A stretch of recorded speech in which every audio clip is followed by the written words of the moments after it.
Hello नमस्कार, मैं हूं डॉक्टर उपवन पंड्या वाइब्रा क्लिनिक से और मेरे साथ हैं doctor Balwant Singh. He is dermatologist at Vibra clinics.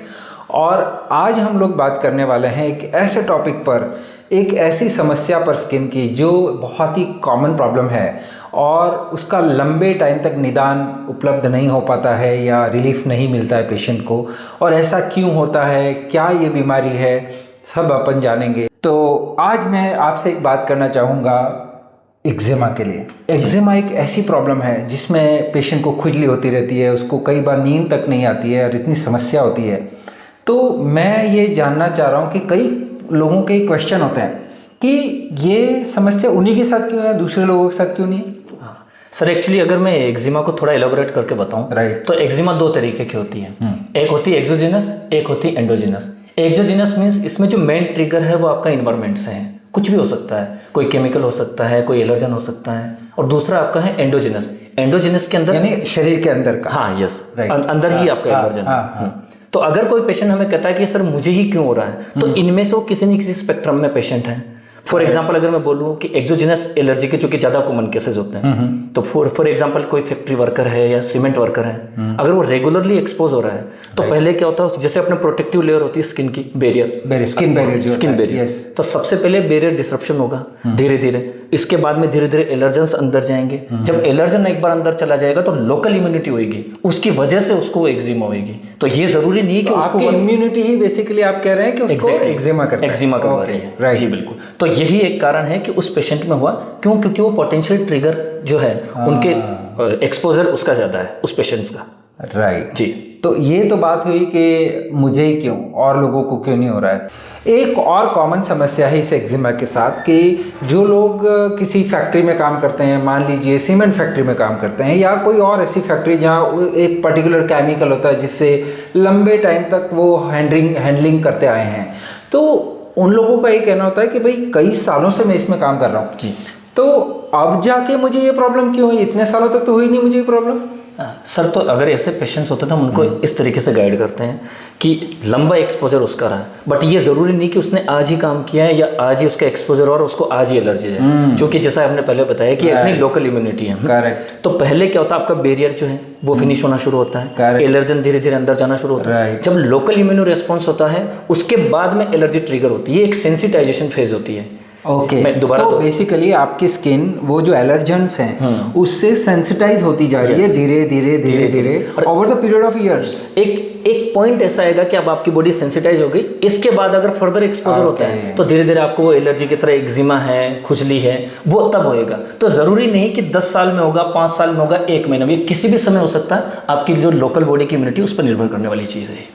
Okay इतनी बात में ये तो समझ आ गया कि जो एक्सपोजर हो रहा है उस एलर्जिन का कंटिन्यूस, चाहे वो सीमेंट हो या कोई भी सब्सटेंस हो, तो उसकी वजह से कंटिन्यूस कांटेक्ट में आने की वजह से ये हो रहा है, चाहे वो लंबे सालों के बाद हो रहा है। पर कई लोग बोलते हैं कि भाई मैंने मेरे मैनेजर को बोला कि भाई मेरे यहाँ पे क्योंकि सीमेंट से एलर्जी हो रही है या किसी भी प्रोडक्ट से एलर्जी हो रही है, तो मैंने कहा कि मेरी जॉब ट्रांसफ़र कर दो। उन्होंने उसको ऑफिस में बिठा दिया या कुछ और काम कर लिया, बट स्टिल आज भी उनको वो समस्या है। ऐसा क्यों? सर ये भी बहुत कॉमनली पेशेंट्स पूछते हैं। हाँ एग्जैक्टली। उन्होंने मैनेजर को बोल के इवन अपना वर्क जो है कल्चर वो भी चेंज कर दिया, बट सर साइट वही है अभी भी।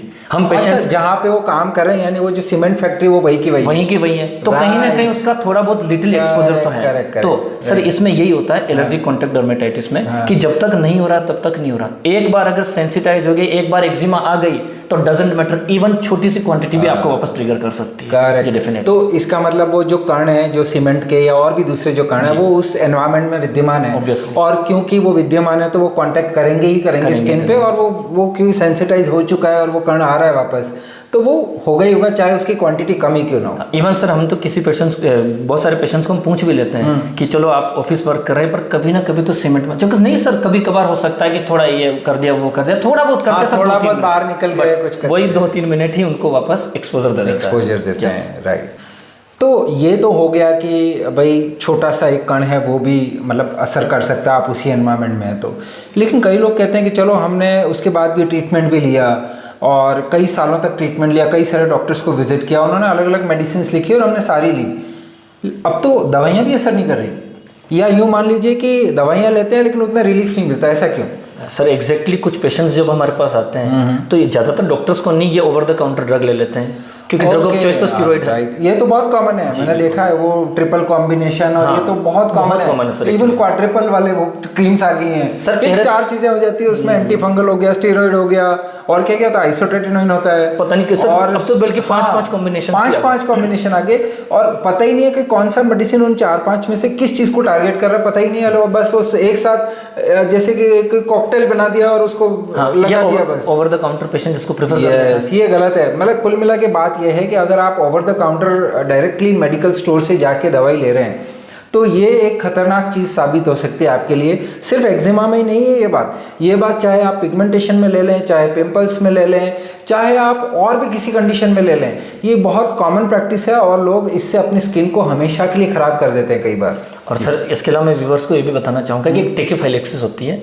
अब उन लोगों क्या बोला, टेकीकार्डिया तो सुना है सब लोगों ने। नहीं सर, व्हाट इज टेकीफाइलेक्सिस? टेकीफाइलेक्सिस क्या होता है कि स्टेरॉइड की भी एक रेंज होती है, हाई क्लास है, मिड क्लास है, लो क्लास है, ये पोटेंसी वाइज होता है। तो अब जब ये ओवर द काउंटर लेते हैं या अपनी मर्जी से जब पेशेंट मेडिकेशन सेल्फ मेडिकेशन करता है तो उसको ये नहीं पता होता कि उसकी कैटेगरी कौन सी। तो ये हाई क्लास के स्टेरॉइड को कंटिन्यू लगाएगा प्लस अपने बैरियर को रिपेयर नहीं कर रहा सर अभी भी। तो होता क्या, धीरे धीरे ओवर द टाइम वो स्टेरॉइड की पोटेंसी वीक हो जाती है, वो प्रॉपर काम ही नहीं करेगा। इसी को हम टेकीफाइलेक्सिस बोलते हैं।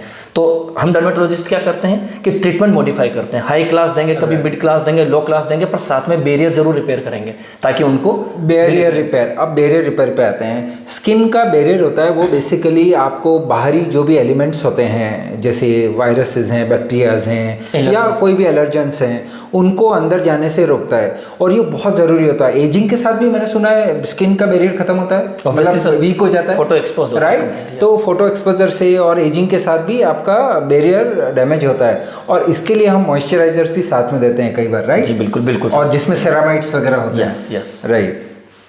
तो ये सारी बातें हैं जो बहुत कॉमन प्रॉब्लम्स हैं, हमने देखा है एक्जिमा के लोगों के साथ, और ये पेशेंट्स के जो क्वेश्चन होते हैं कॉमन, उनको आंसर करने का प्रयास किया है। अगर आपको हमारा ये कंटेंट अच्छा लगता है और आपको लगता है कि आपको इस तरीके की स्किन केयर और ये कंटेंट डॉक्टर से, डर्मेटोलॉजिस्ट से ही सुनने चाहिए, तो फिर हमारा चैनल सब्सक्राइब करना बनता है और इसी तरह हमें फॉलो करते रहिए और ऐसे यूज़फुल जानकारियाँ लेते रहिए। Thank you.